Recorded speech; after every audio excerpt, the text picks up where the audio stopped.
السلام علیکم ویورز، آج کا پہلا سوال ہے سجاد حسین ہیں فرام اوکاڑا. آگے لکھا ہوا ہے 43D. اس کا مطلب مجھے نہیں پتا، لیکن بہرحال سوال ان کا ہے کہ آپ کی توجہ ہزاروں پاکستانیوں کے ایک مسئلے کی طرف دلانا چاہتا ہوں کہ شاید آپ کی آواز سن کے کسی کو رحم آ جائے.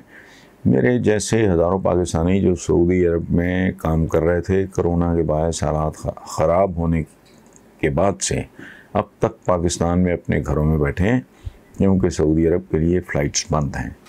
راہ کرم اس ایشو پہ بولیں تاکہ ہم اپنے بچوں کا رزق کمانے واپس اپنے کام پہ جا سکیں. سجاد صاحب، بہت شکریہ آپ کے اس سوال کا، لیکن اس میں تو ظاہر ہے میں نے اس کو پڑھا ہے. اگر جو آپ نے کہا ہے کہ کسی کو اگر خیال آ جائے وہ اس پہ ایکشن لیں، لیکن زیادہ سے زیادہ وہ کیا ایکشن لے سکتے ہیں؟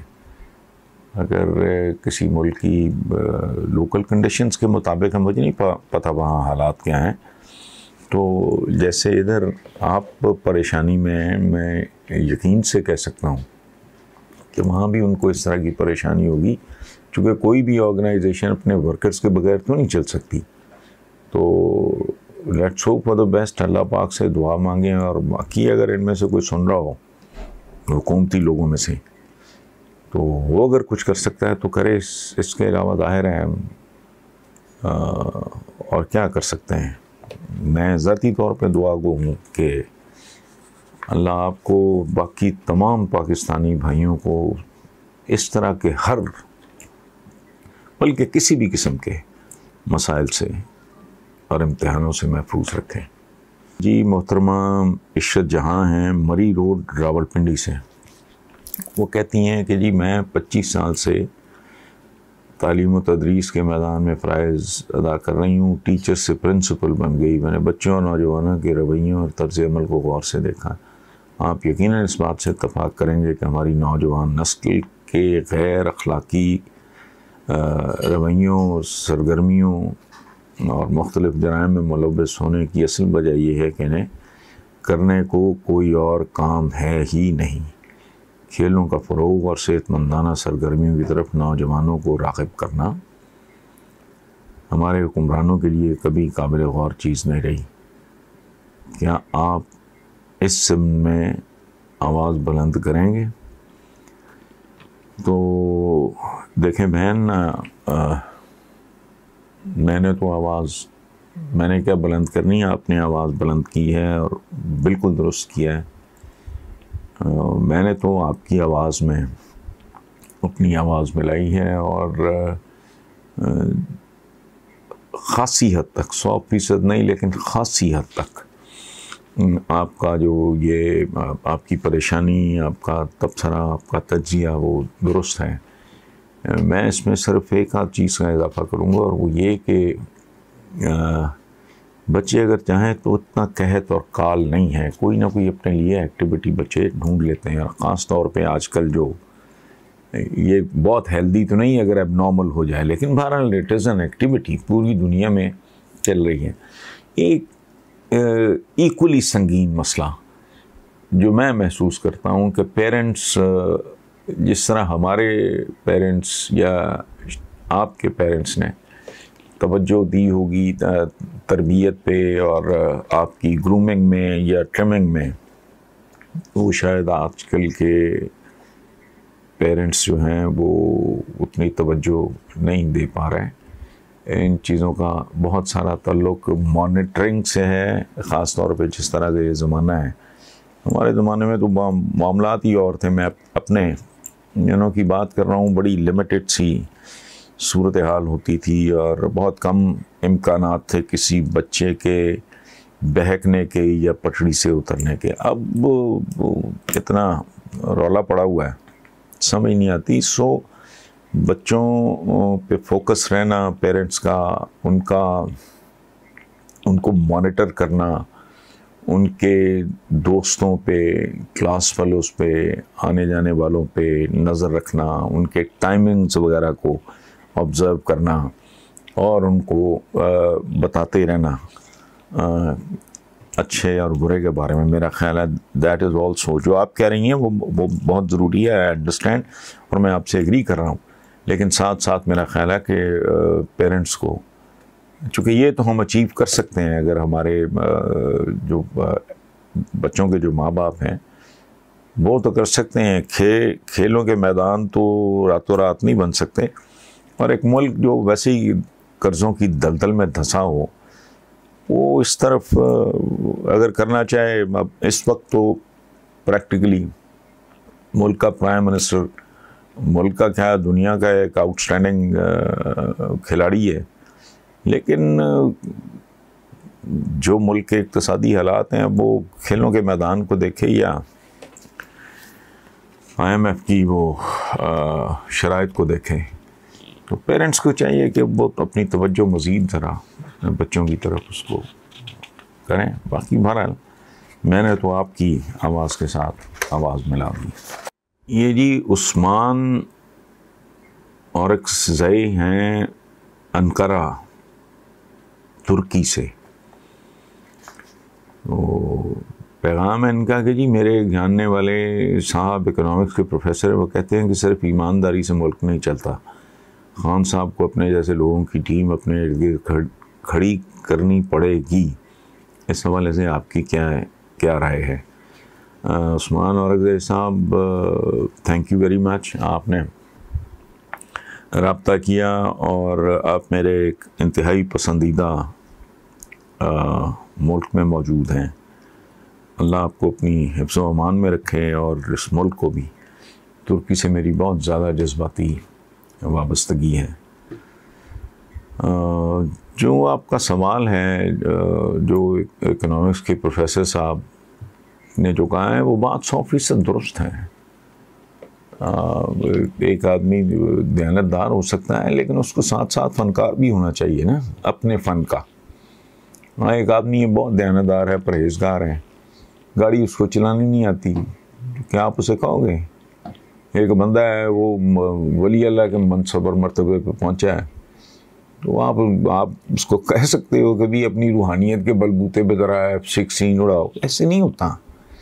تو یہ بات بنیادی طور پہ درست ہے، کامن سینس کی بات ہے. ایک بندہ جس کو گھڑ سواری نہیں آتی، وہ چاہے کتنا ہی دلیر بھی کیوں نہ ہو وہ نہیں کر سکے گا. تو ہر کام کے لیے سرٹن ریکوائرمنٹس ہوتی ہیں، ٹھیک ہے. لیکن یہ جو بات عثمان صاحب آپ نے کی ہے نا کہ اپنے جیسے لوگوں کی ٹیم اپنے ارد گرد کھڑی کر لے عمران خان، تو اس جیسے لوگ اس ملک میں ہیں کتنے بتائیں؟ 72 سال کی تاریخ میں کوئی دوسرا بندہ جس نے جس فیلڈ میں گیا ہو وہاں اس نے ایک بہت امپیکٹ کریٹ کیا ہو، اور اس کے بدترین دشمن بھی جو گھٹیا پن کی آخری حد تک بھی چلے جاتے ہیں وہ بھی اس کو بددیانت نہیں کہتے، اور طریقے سے وہ ادھر ادھر. الیکشن کے دنوں میں ہنسا کرتا تھا جب وہ کہتے دیکھیں جی عمران کے ارد گرد بددیانت لوگ کھڑے ہیں، تو میں ہنستا تھا کہ تم میں اتنی جرت نہیں ہے. عمران خان میں جیسا ہے کہ تم اس کو کہو وتھ دائیں بائیں. اچھا بات جو آپ کر رہے ہو کہ اپنے جیسے لوگوں کی اس جیسے ہیں کتنے، اینڈ آن ٹاپ وہ تو خیر ایکسیپشن ہو گیا نا، عمران کو علیحدہ نکال دیں. مجھے آپ صرف یہ بتائیں کہ وہ پاکستان سے LC کھولے لوگوں کی، اب بتائیں وہ لوگ کہاں سے لائے؟ یہی مٹیریل ہے نا جی، یہی میں ہوں، یہی آپ ہیں، یہی اس کے ارد گرد اکٹھے ہوئے جو تھے ویسے ہی لوگوں نے نا. اور یہ بڑی انفارچونیٹ بات ہے کہ بے غرض اور بندہ قابل بھی ہو، کیپیبل بھی ہو، اور سیلف لیس بھی ہو، اور وہ ملک اور قوم کے لیے کچھ کنٹریبیوٹ کرنا چاہے. ہماری تو سیاست کا اوور آل ایک انوائرمنٹ اس طرح کا ہے کہ میرا خیال ہے جس آدمی میں تھوڑی سی بھی کوئی شرم، حیا، گریس، وقار ہوگی وہ تھوکنا بھی پسند نہیں کرے گا. کلچر ہی ہماری سیاست کا بڑا عجیب سا ہے، گندا سا.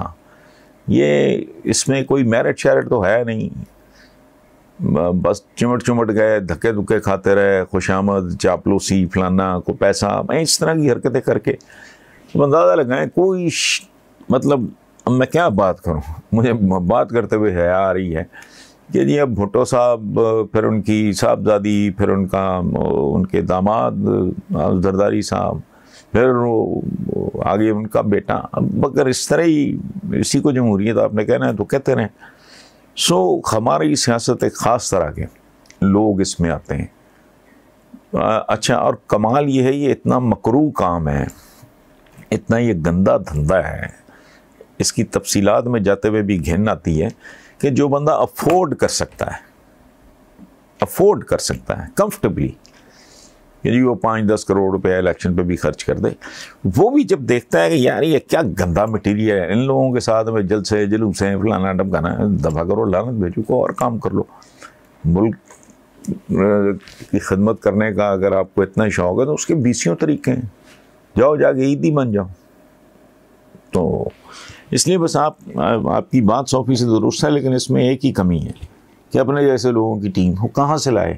آپ مجھے بتائیں، میں اسے کہتا ہوں LC کھولو، بندے امپورٹ کر لو، کوئی جرمنز بلا لو، کوئی فرینچ آ جائیں، کوئی جاپنیز آ جائیں ملک چلانے کے لیے، if it is possible، بہت اچھا آئیڈیا۔ میرا خیال ہے جاپانی بلا لو، ان سے بہتر تو کوٹرائرس پہ لوگ ہی کوئی نہیں ہے۔ Thank you.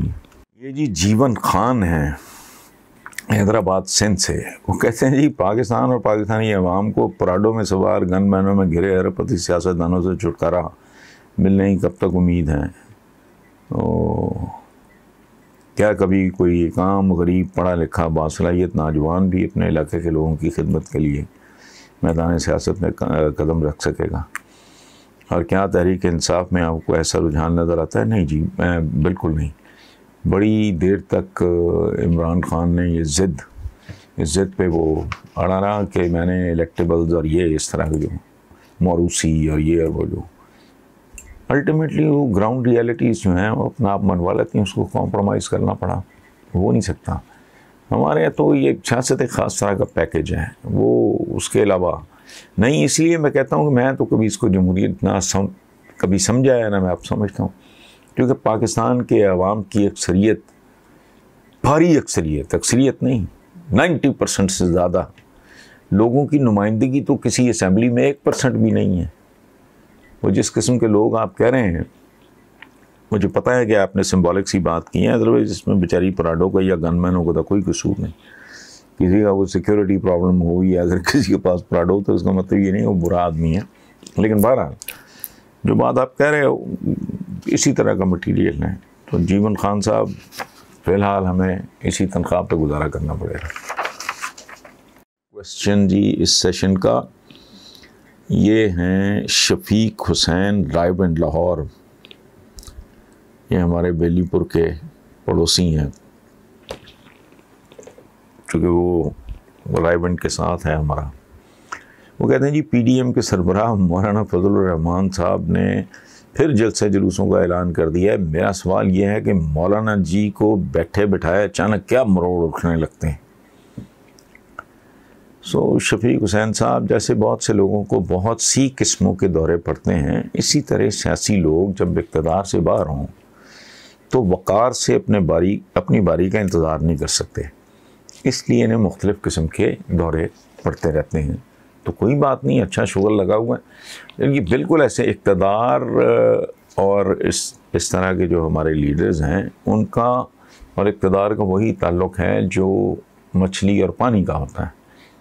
تو مچھلی سے آپ پوچھ تو نہیں سکتے نا، اس کو پانی سے آپ باہر نکال دو گے، وہ پھڑکنا شروع کر دے گی۔ اب آپ مچھلی سے پوچھو گے کہ بھی بتاؤ تمہیں کیا مروڑ اٹھ رہے ہیں، تو وہ تو بنتا نہیں نا۔ اس لیے آپ انجوائے کیا کریں۔ دلاور خان پشاور سے کہتے ہیں پاکستان کے سینئر آپ صحافی ہیں، آپ نے کئی حکومتوں اور حکمرانوں کو آنا جانا دیکھا ہے، غریب آدمی کو سب سے زیادہ مطمئن آپ نے کس دور میں دیکھا؟ پہلی بات تو یہ ہے کہ دلاور خان صاحب سینئر ہونے میں کسی کا کوئی کمال نہیں ہوتا، اگر جوانی میں موت نہ آ جائے بندہ بڑے سینئر ہو ہی جاتا ہے، اس لیے سینئر ہونا کوئی کوالیفیکیشن نہیں۔ میں مختلف چینلز پہ کہہ دیا کرتا ہوں کہ مجھے خبردار سینئر بھی نہیں نہ کہنا، چونکہ یہ کوئی کوالیفیکیشن نہیں ہے۔ سینئر ہونا کوئی کوالیفیکیشن نہیں، اللہ کا کرم ہے، اگر آپ کو حادثہ نہیں ہو گیا، جوانی میں نہیں مر گیا، تو پھر بڑے بڑے سینئر ہو جاتے ہیں، ایک بات۔ دوسری، میں دیانتداری سے آپ کو یہ کہہ رہا ہوں دلاور خان صاحب کہ میں نے جب سے ہوش سنبھالا ہوں، I was a school going kid Ayub Khan کے زمانے میں، بالکل اسکول کی ارلی کلاسز، تو ان کو آئے میرا خیال اس وقت 2-4 سال ہوئے ہوں گے، تب سے میں لوگوں کو ماتم کرتے دیکھ رہا ہوں، اور ماتم کا ایجنڈا ہوتا ہے مہنگائی۔ سو دیانتدارانہ بات تو یہ ہے کہ میں نے کبھی کسی کے عہد میں عوام الناس کو سکون سے، خوشی سے، آسودگی سے رہتے ہوئے نہیں دیکھا۔